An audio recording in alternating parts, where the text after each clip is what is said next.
Yo soy un artista visual que trabaja con sonido, entonces esto marca una diferencia en cómo me aproximo o cuáles son mis procesos, ¿no? O sea, yo pienso primero en formas visuales que terminan resultando sonoras porque a veces el proyecto, esa es como la naturaleza misma del proyecto, ¿no? Entonces mi formación visual me permite trabajar con materias como hielo, como objetos más escultóricos, digamos, ¿no? Yo primero me dejo seducir por las formas, ¿no? O sea, hay como un pensar con el ojo, con el oído, hay cosas formales que me seducen y después viene un proceso de investigación para darle un contexto interesante a ese tipo de obras. Pero empiezo primero por la parte como más fenomenológica, por la piel de las cosas, ¿no? Y por eso creo que a veces sí tienen esa capacidad de hacer contacto con el público, porque no son piezas demasiado racionalizadas, ¿no? Y aunque la forma ha sido muy discutida y hay gente que, digo, la parte estética o las cuestiones formales en el arte dejaron de ser medio interesantes con toda la cuestión conceptual, yo creo que al final las piezas lo que tienen que decir tienen que estar ahí, ¿no? En la parte como sensible de las cosas, ¿no? Digo, el tema del espacio, la escala es un tema muy discutido, importante a la hora de producir sensaciones y la verdad es que muchos artistas trabajan proyectos específicos para sitio y el espacio habitable se ha convertido como en uno de los espacios más explorados en arte contemporáneo, ¿no? Y bueno, igualmente a mí me interesa explorar las escalas del espacio habitable, ¿no? Sin embargo, digo, hay piezas que son, no es que busque siempre este tipo de recursos, ¿no? O sea, cuando una pieza reclama una escala de ese tamaño, pues así es la pieza, pero hay piezas que tienen una escala mucho más íntima, más pequeña. Yo creo que lo que busco es producir como sensaciones más implosivas, ¿no? Como producir acontecimientos. Y para eso no escatimo en recursos, ¿no? O sea, como busco cómo distorsionar la experiencia, la mía y la de la gente que comparte con mis piezas.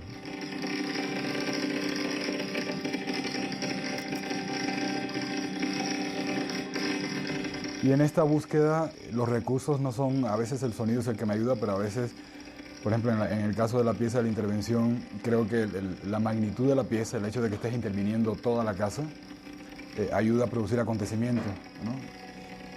Y esta suma, ¿no?, de recursos es la que a mí me interesa para poder distorsionar la experiencia del público, en este caso, de la gente, o la mía misma, ¿no?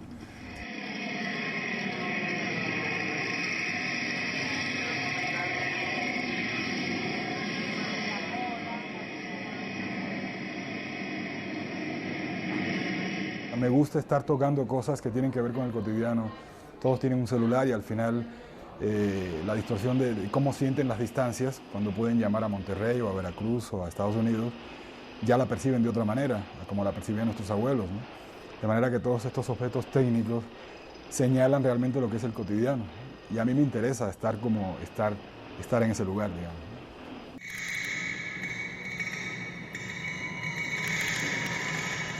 Cuando la música entra a mis piezas es porque me hace trampa, ¿no? En realidad trato de evitar la cuestión tonal en las piezas porque son piezas mucho más abstractas, ¿no?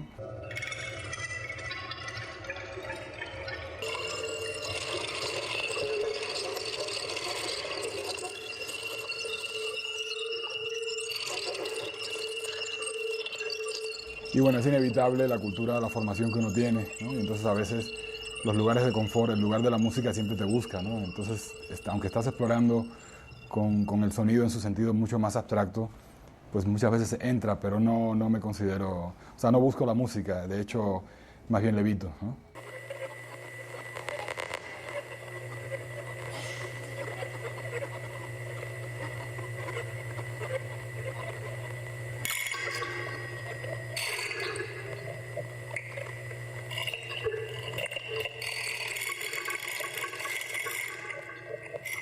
Esta pieza se llama M de RPM. RPM es las revoluciones de los discos y la pieza es como la fórmula física, la masa en función de las revoluciones, porque al final es un disco que se va derritiendo o destruyendo por la propia aguja.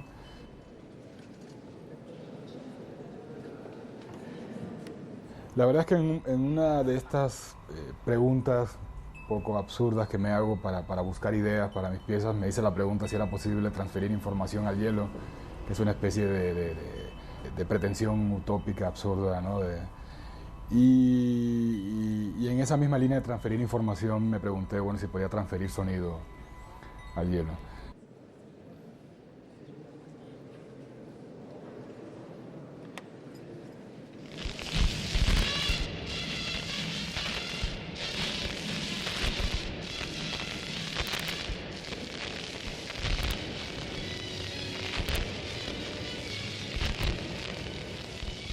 La manera en que lo resolví no es realmente tan complejo, o sea, lo que hice fue unos moldes en silicón, me conseguí el silicón que copia más fino, digamos, copia casi la superficie de un billete, ¿no? Y hice un copiado invertido de un disco que se llama Música y Voz de la Patria, que es el himno nacional mexicano de los años 70, ¿no? Que donde está el himno, cómo debe ser tocado según disposición oficial y todo, ¿no?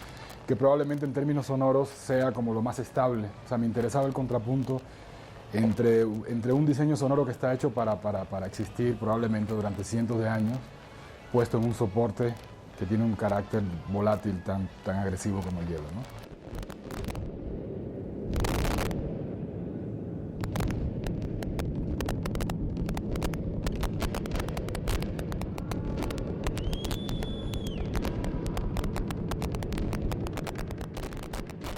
Residuo sonoro postconsumo es una pieza que intenta trabajar con el espacio arquitectónico y convertirlo en el generador de una consecuencia sonora estética, ¿no?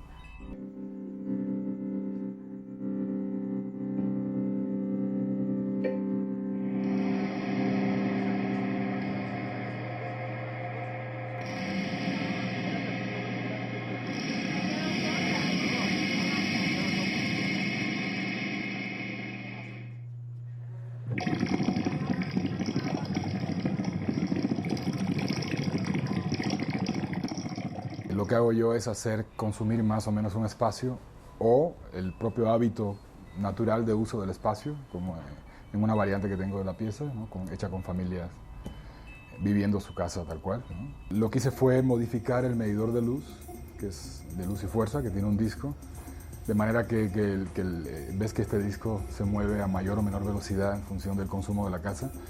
Y con esta modulación lo que hago es que al modificarlo se convierte en un objeto sonoro y la casa se convierte, más menos consumo, gira más menos rápido y con esto yo improviso, genero.